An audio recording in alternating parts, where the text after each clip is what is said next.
Hello everyone. आज जीएस3 का एक सवाल हम डिस्कस करने जा रहे हैं। सवाल क्या है? India's energy imports from Russia appears to be driven by short term consideration rather than coherent long term strategy. Scene क्या है, कॉन्टेक्स्ट क्या है? इंडिया रशियन ऑयल परचेज कर रहा है, ठीक है। तो इसे बोला जाता है कि भाई जब तुम्हें कोई चीज़ कहीं से अच्छा मिल रहा है, तुम वहाँ से उठा ले रहे हो, या फिर तुम्हारा कोई लॉन्ग टर्म विजन है कि यहाँ से ये प्लान करके ला रहे हैं। क्योंकि सीन क्या है, जब रशिया और यूक्रेन का फाइट हो रहा था, जब इनका वार चल रहा था, तब रशिया डिस्काउंटेड रेट में ऑयल प्रोवाइड कर रहा था। ओके, तो इंडिया ने परचेज कर लिया Russian oil after US sanction. Even US के सैंक्शन के बाद भी इंडिया रशिया से ऑयल परचेज करता रहा। बट पॉइंट इज दैट कि अभी वेस्ट एशिया में अभी ईरान कॉन्फ्लिक्ट चल रहा है। ईरान के ऊपर अभी यूएस और इजराइल अटैक कर रहे हैं, तो वेस्ट एशिया वाला सीन पूरा ब्लॉकेड है। वहाँ पे स्टेट ऑफ हॉर्मोज वो ब्लॉक है, तो वहाँ से जो क्रूड ऑयल आता था वो नहीं आ पा रहा है। जब वहाँ से क्रूड ऑयल सप्लाई बंद है, तो रशिया क्या कर रहा है, अपना जो क्रूड ऑयल का प्राइस ये अभी बढ़ा दिया है। अभी बढ़ाने के बाद भी इंडिया वहाँ से परचेज कर रहा है।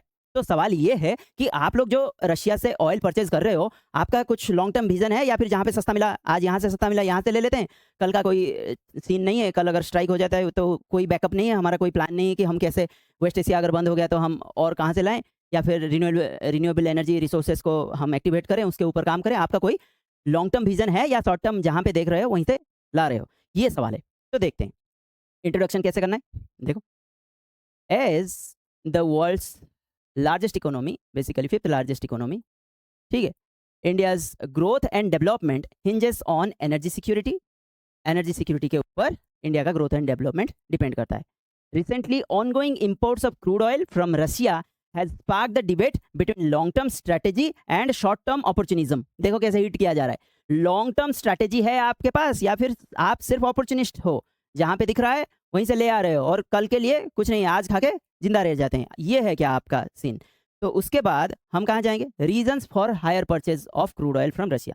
क्यों हम रशिया से ज़्यादा ऑयल परचेज कर रहे हैं, ये सेकंड हेडिंग में यहाँ पे लिखेंगे कि डिस्काउंटेड प्राइस एडवांटेज, कि after Russia Ukraine war Russia offered crude oil eight discounted price which made Indian imports cheaper. कि इंडिया का जो इंपोर्ट है वो चीपर बन गया। क्यों? क्योंकि Russia was providing crude oil eight discounted price during Russia Ukraine war के टाइम पे, ठीक है। तो डोमेस्टिक इन्फ्लेशन मतलब ये डिस्काउंट में क्यों दे रहा था, समझ में आ रहा है?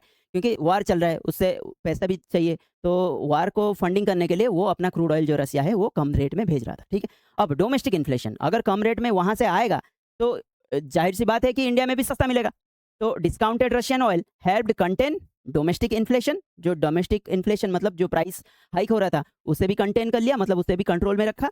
और ease pressure on the consumers and economy as a whole, कि लोगों के ऊपर प्रेशर और एंटायर इकोनॉमी के ऊपर प्रेशर भी डाउन रखा। नंबर 2, डोमेस्टिक इन्फ्लेशन को कंट्रोल किया।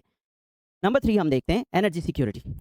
एनर्जी सिक्योरिटी कि if it ensure uninterrupted energy supply for India amiss global tension and supply disruption. जब वेस्ट एशिया में पूरा चहल पहल मच के है, तो वहाँ पे जब वेस्ट एशियन इंस्टेबिलिटी है, तब भी एक continuous flow of crude oil चल रहा है। तो हमारा एनर्जी सिक्योरिटी मेंटेन है। और क्या? स्ट्रैटेजिक ऑटोनॉमी इंडिया का है, कि हमारा डिसीजन हम लेंगे, हम चाहे रसिया से खरीदें कि बाहर से खरीदें, we will decide our stand. तो ये दे रहे, India follows national interest over geopolitical alignment and chooses partners based on mutual benefit. तो इंडिया चूज कर रहा है कि मेरा नेशनल इंटरेस्ट जहां से होगा मैं वहीं से लाऊंगा। कोई भी जियो यूएस बोल रहा है परचेज मत करो, तो यूएस का बात मैं नहीं सुनूंगा, अपने हिसाब से अपना स्ट्रेटेजिक ऑटोनॉमी में फॉलो करूंगा। वर्ड क्या मैं बोल रहा हूँ? स्ट्रेटेजिक ऑटोनॉमी, ठीक है। क्रिटिसिज्म क्या है? जैसे कि मैंने बताया कि exposure to US sanction and price volatility. Number 2 क्या है? Over dependence reduces bargaining power. अगर आप सिर्फ रशिया के ऊपर डिपेंड रहोगे, तो रशिया जितने में बोलेगा आप उतने में खरीदने को मतलब पाउंड हो जाओगे। तो ओवर डिपेंडेंस अगर एक ही एंटिटी पे करोगे, तो फिर आपको उसका खामियाजा भुगतना पड़ेगा। कंक्लूजन क्या लिखना है? कि India should balance cost efficiency with diversification, strategic reserve and renewable energy। देखो तीनों पॉइंट कैसे कंक्लूजन में बढ़िया से दिया गया है कि हमें ध्यान देना है कि कॉस्ट एफिशिएंट तो ध्यान देना है, बट कॉस्ट एफिशिएंसी को बैलेंस करना है किसके साथ? डाइवर्सिफिकेशन, मतलब हमारे सोर्स डाइवर्सिफाई करना चाहिए। कि कौन कौन है जो कि हमें प्रोवाइड कर सकते हैं, एक ही के ऊपर भरोसा नहीं करना है। तो डाइवर्सिफिकेशन पहली बात।